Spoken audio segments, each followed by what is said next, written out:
So Netflix isn't pay-per-view, so Tyson Fury gets a guaranteed global audience, a huge check, and a marketing super boost, while the no trainer headline becomes a storyline.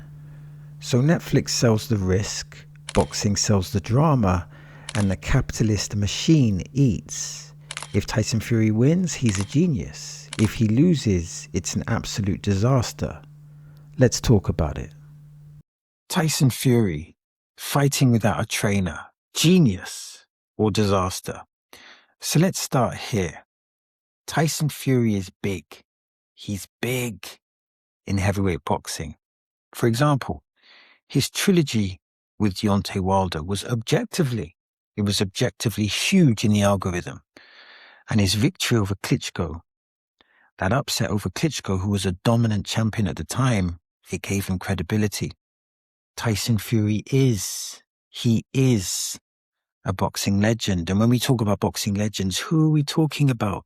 So many names.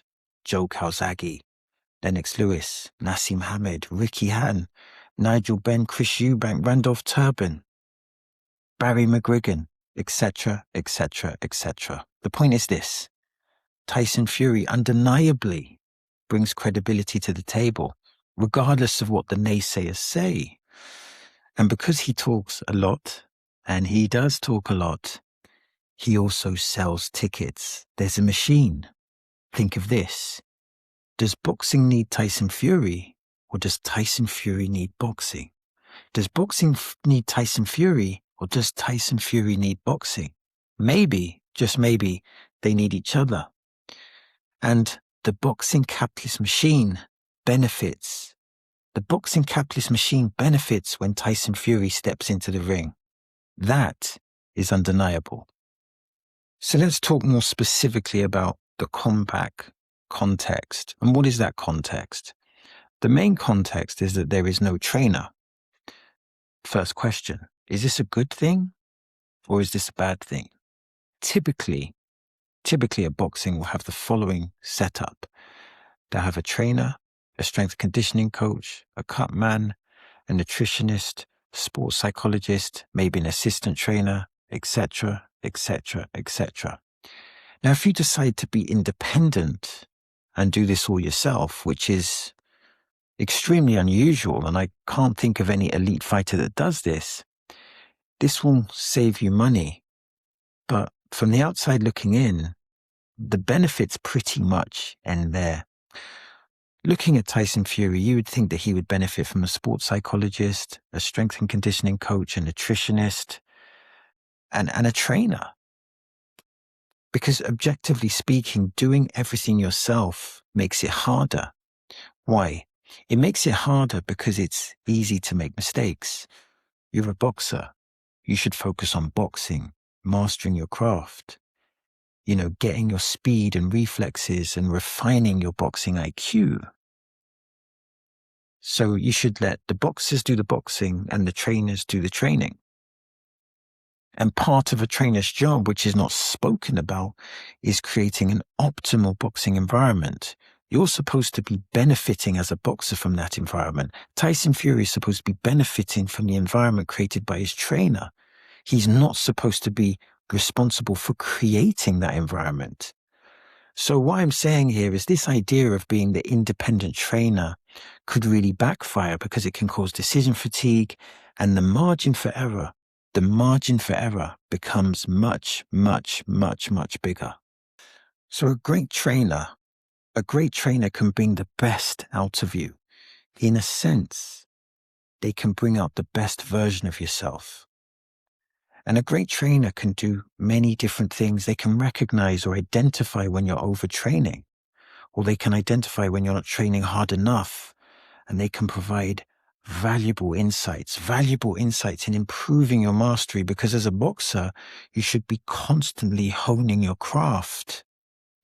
It's important. It's important to have someone in a position of authority that can give you constructive feedback, no matter how much of an elite boxer you are. Just imagine for a second. Picture this, having a boxing environment with a bunch of yes men or a bunch of yes women on the payroll, Is that truly conducive to creating an optimal boxing environment? Even coordinating sparring should be delegated to a trainer and a head coach.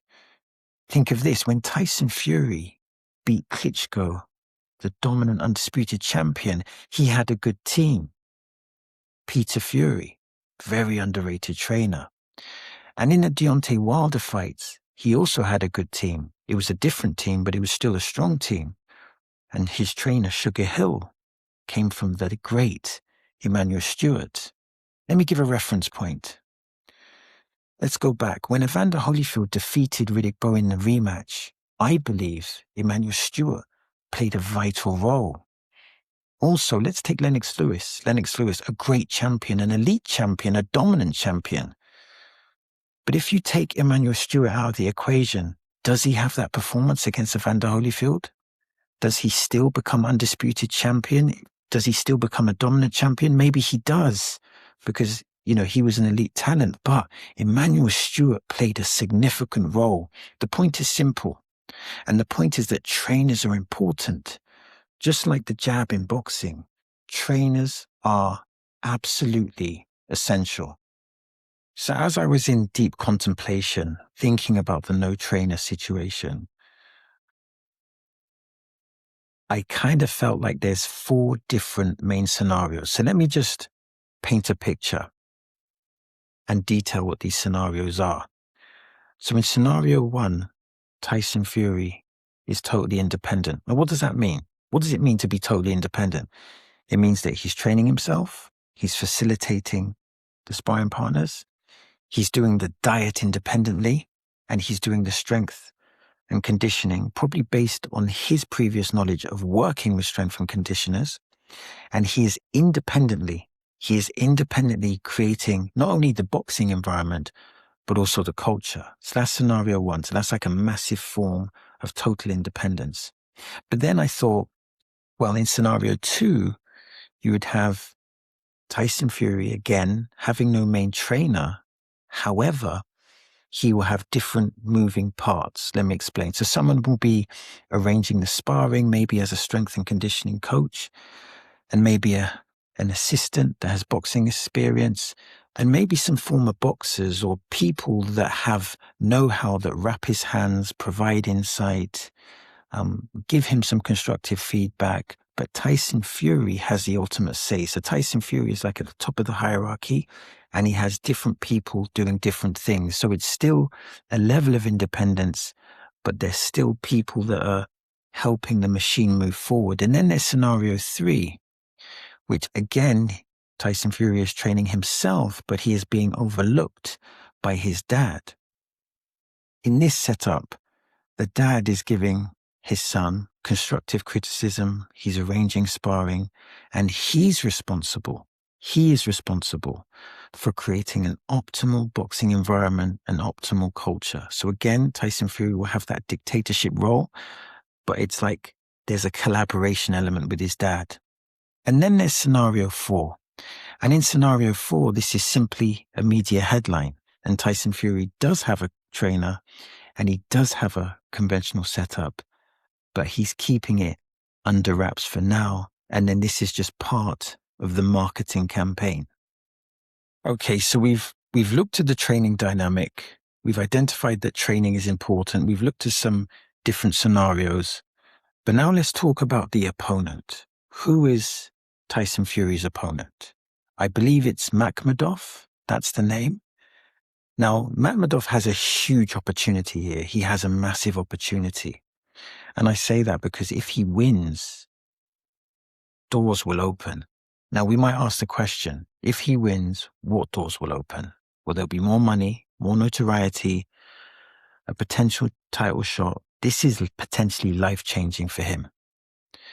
What does this mean? It means that he should be extremely motivated. So he has, in a sense, the psychology of a dangerous opponent. Think of this. When you have everything to gain but nothing to lose, that's a very beneficial situation, or potentially beneficial situation. And this is probably, from the Makhmudov side, the best financial option and the best credibility option. Now, at one point, it's important to mention that Mammadov was actually a promising contender, but then he suffered 2 stoppage loss. His loss to Kabayel, I think, was the most revealing. I remember that fight, and Kabayel had the stronger boxing IQ, and I remember him ripping those right uppercuts and left hooks to the body, and those body shots, they really took the soul of Mammadov, respectfully speaking. So that loss was telling. Also, in his latest fight, I believe it was his latest fight, he had a win over Dave Allen. And in fairness, in that fight, he did show some composure under pressure because he was put under some pressure. So here's a question. What is Mammadov's level? What is his level? He may be under world level, perhaps, based on the performances. But what we should acknowledge is that he does have power. He has strong determination. He also, assuming that his setup is the same, he has an experienced trainer in Mark Ramsey. I believe he trained Jean Pascal. So, there'll be experience there. There'll be a proper strategy, an optimal boxing environment, etc. So think of this. If Tyson Fury is not prepared properly, then we could have the ingredients for something very, very interesting. So let's address the Netflix dimension, for want of a better word. So, as I've spoken about previously, Netflix has a relationship. Netflix has a relationship with boxing, and Netflix has a previous relationship with Tyson Fury. Netflix, they are now in the boxing jungle. They are in the boxing jungle, and that capitalism jungle is fierce. Netflix are the new lions. And in this jungle, competition and winning is essential. It's absolutely essential for survival. All these different platforms are competing against each other, investing loads of money. As I've stated previously, the Netflix boxing ecosystem is different to other boxing ecosystems, but it's still a powerful ecosystem. Now, when we look at Tyson Fury is a boxing star. So in the sense that he's a star, and in the sense that he is part of the boxing algorithm in a massive way, this collaboration totally makes sense within the Netflix business model. Tyson Fury will get paid handsomely, and Netflix can leverage the name. This is a total mutual interest. Frank Warren, for those that may wonder, is still Tyson Fury's promoter. But Netflix is the platform for this fight, so I'm assuming that Frank Warren will be more behind the scenes. So what are the benefits? What are the benefits for Tyson Fury in this, what I call a collaboration? Think of this. Netflix is one of the largest streaming platforms in the world. Guaranteed large audience, new viewers, and a huge, huge promotional boost, which might be unmatched. The reason for this is because Netflix is not pay-per-view, and this will put more eyeballs on the event because there's less barriers. So going with Netflix benefits twofold. There are 2 major elements here: a massive payday and absolutely massive marketing. So the book of Tyson Fury has many different chapters. Many, many different chapters. Klitschko, world titles, Deontay Wilder trilogy, overcoming poor mental health, Usyk, etc., etc., etc. So it's a very entertaining book. But this new chapter in Tyson Fury's career represents a training experiment, or maybe you could categorize it as simply a unique boxing experiment. And in that experiment, we have a new question. And that question is, can an elite boxer operate without a boxing trainer? Can they be effective at an elite level or at any level without a boxing trainer? And to that I say, this will be a very interesting case study. So that's the end of the video. Now I'm trying to build a digital boxing community.